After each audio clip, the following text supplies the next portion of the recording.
guys, this is Jeffrey. So here's a U20 female lacrosse team off-season training. So we can see that we get 4 days of training, 2 days at field on Wednesday, Saturday, and Thursday at gym, and also Sunday at gym. So I separate into 4 different themes, and I will briefly talk about why I put in this structure and the main themes about the days and what we are going to do, and later we will get into each single day and look at the program, the exercise selection, rests and sets, and such things like that.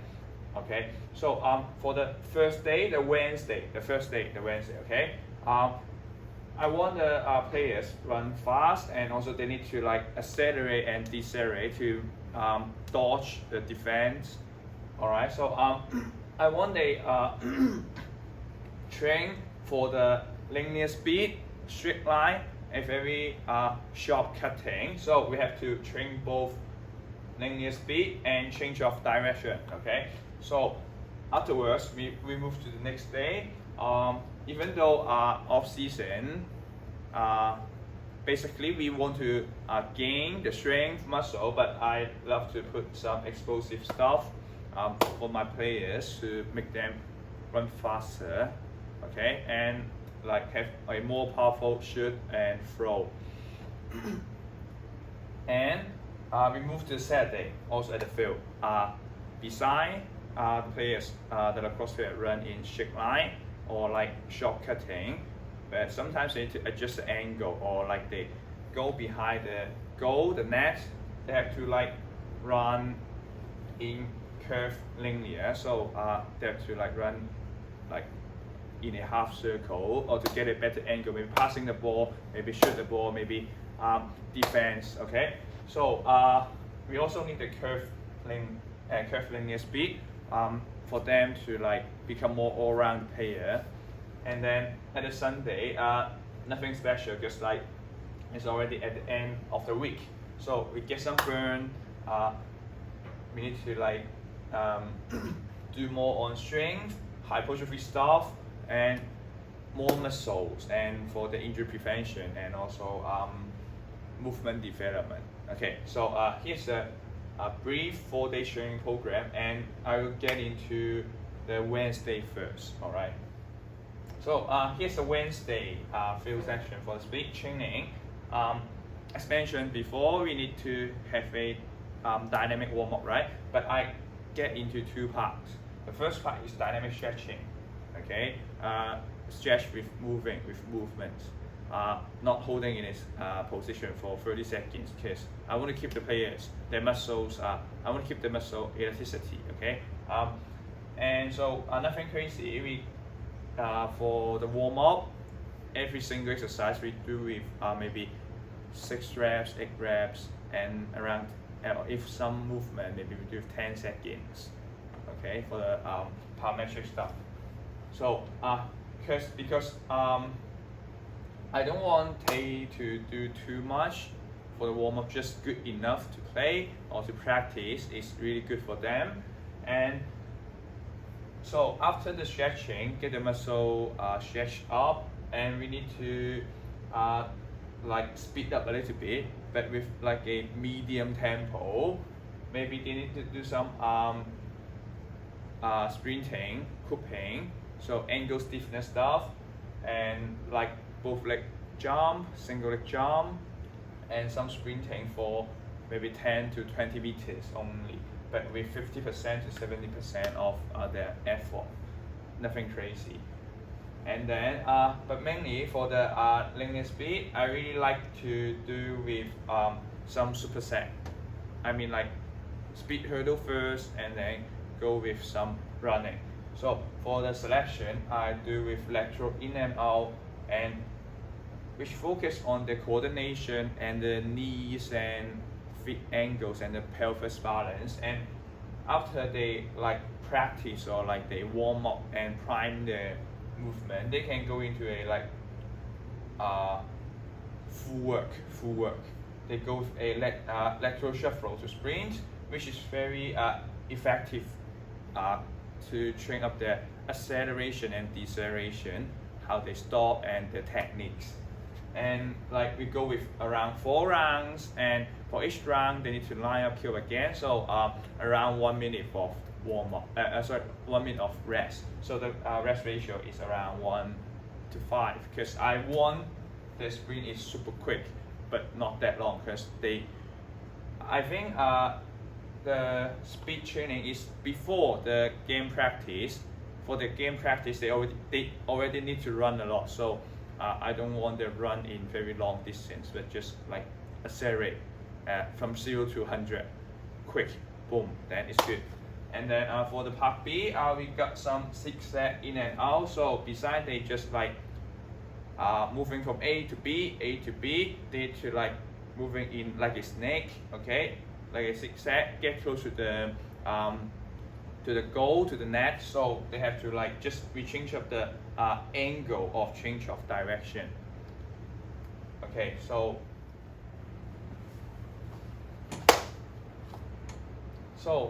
here's the Saturday field training. We mainly focus on the curvilinear speeds, but before that, the dynamic stretching and the low impact parametric warm up, we keep that. I don't want to change too much, because like we can like build up a warm up pattern for the players.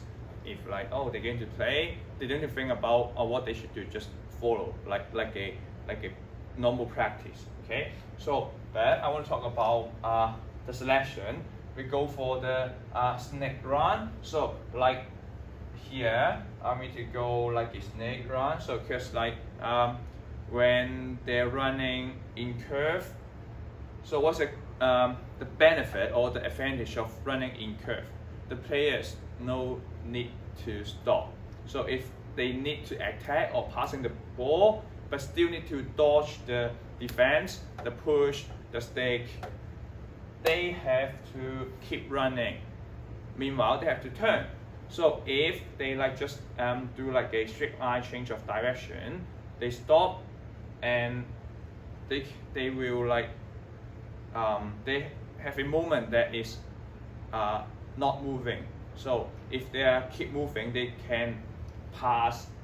When they're running, the ball speed is higher, the shooting speed is higher. So it is really crucial to make the players to do the curvilinear training. And also no matter for the offensive or defensive purpose, I think both linear and curvilinear speed need to build up. Yeah, like two different situations: big circle or a couple turn, very quick turn. Okay. So after the speed day, we have the gym session on Thursday. So here's the plan. So for the part 1, we got A1 and A2, which is the dumbbell lunges and explosive lunges jump. I want to contrast these two exercises because these two are the same movement pattern, which could really help on the sprinting and jumping. All right, so it's like to get the lower body can contract, the muscle can contract faster. So I use the contrast training method to stimulate the the muscle nerve system. And also these two movements, I think is relatively easy to handle for the young players, because like I think they practice lunges before. Lunges is a very good exercise to pick up. And we get 3 sets, all right. And the rest time is 2 minutes and 30 seconds to 3 minutes, okay?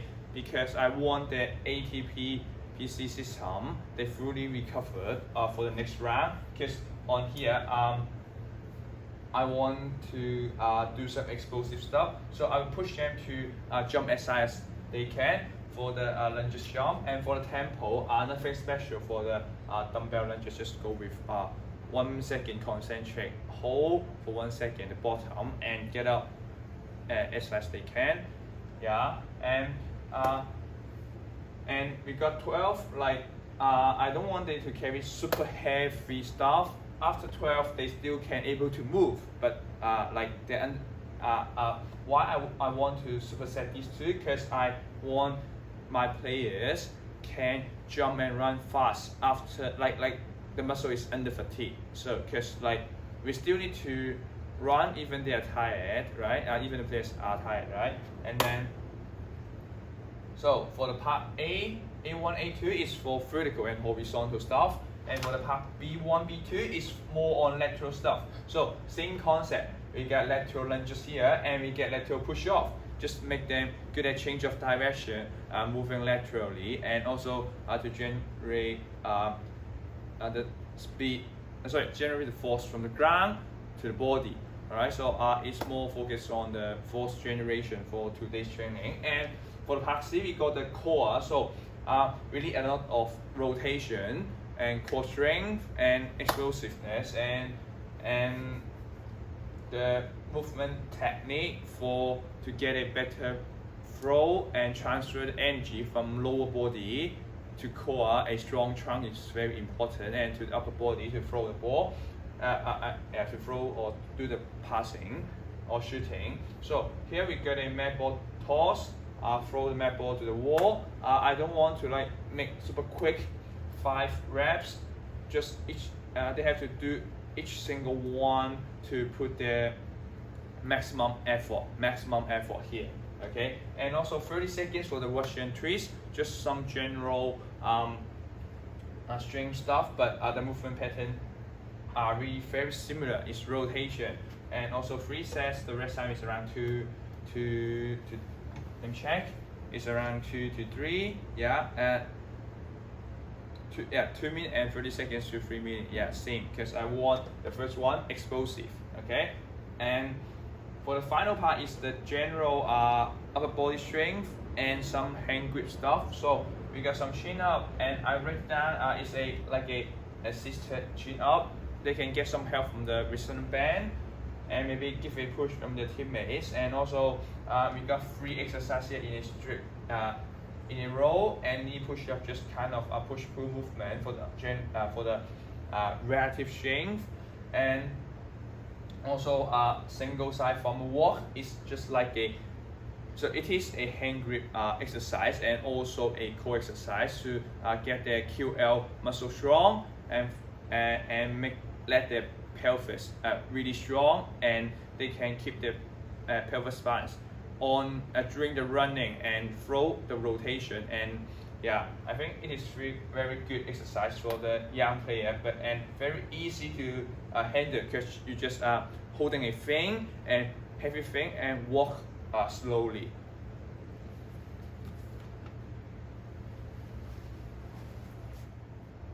So here's the last day of our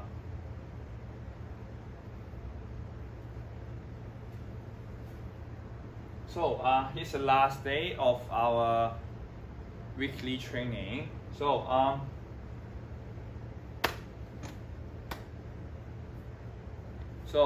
here's the last day of our weekly training, Sunday at gym. Okay, so I will mainly focus on the strength and hypertrophy. I need that to gain some muscle, and we mainly focus on the movement development.